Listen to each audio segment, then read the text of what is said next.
just the points. I know everybody's going to talk about the points, but the rebounds, the defense. It was surreal how much, I mean, from the get-go, right, from the tip, he just completely dominated the match. The other night against Phoenix, he got off to a great start, and he was heavily involved as well, and then that kind of tapered off as the game went along. What was the difference tonight in keeping him involved throughout? I think it's, we keep pushing our guys to keep involving him, and I think we're all turning more that way. I think that's when he's involved, when he touches it, you just get a different JA. It's just how it is. So I think tonight we just kept feeding him. And then, he took a lot on his own shoulders, right? Like with the rebounding, the offense, being on the glass when we missed. His energy was just off the charts. Someone told me it was because he was in Portland and he likes artsy cities. So, so maybe that's it. We're all trying to figure it out. How much did you want him to get the 40? Yeah, well, I ran an ATO for Sam because I didn't know he had 38 points, and he blew off the ATO and tried to score. And I was like, what's going on? Jay never does. And then I saw the 38 points. I'm like, man, he was trying to get 40. So glad he got it. I mean, and it's nice getting it in a win, a nice victory, nice bounce-back victory for us.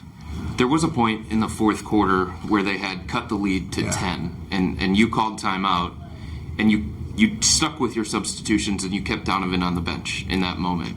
Like, how important was it to respond without Donovan, and how did Jarrett be a part of that? Yeah, Chris, quite honestly, CP was playing great. I know it's going to be the Jarrett Allen game, but I thought Craig Porter Jr. was phenomenal. So I felt great with him with the ball in his hands, and he lived in their paint tonight. I loved how he penetrated, got to the rim, and then defensively, I think he had 4 steals. Right? I mean, the guy was all over the place. We can't run Donovan, dry. We can't do that. So CP playing as well as he did gave me more confidence to keep that group out there. You guys had 41 assists on 50 made shots. What was working so well offensively with the ball movement? We're super skilled. I that's not saying it arrogantly. I'm watching that team, and we got Sam. When we got Sam back, and we're CP, all those guys. We have a very, very skilled team. Pass the ball.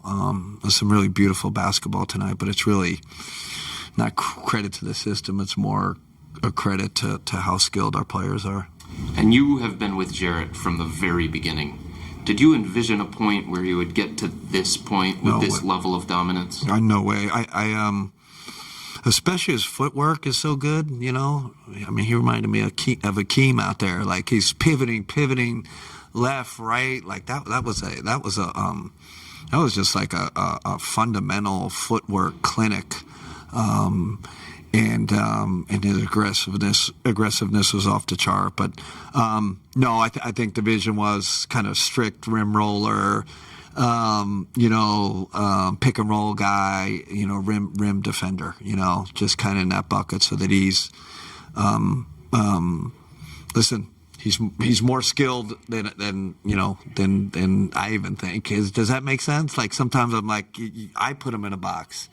I gotta maybe think a little differently how we use him, because that was a revelation tonight. You mentioned bouncing back after the loss against Phoenix. Just how important was that to set the tone for the remainder of this trip? Especially in Portland, I feel like this team's hard, as fast as they are and as athletic as they are, and they're as much as they attack the rim. I think it's a really good win, and this road trip's important. We talked about it before we left, right? To come out, go into the All-Star break with a positive, kind of positive feeling. You don't want to start the road trip 0-2. I mean, I felt the pressure for this game. I'm like, man, I don't like to say must win this early, and but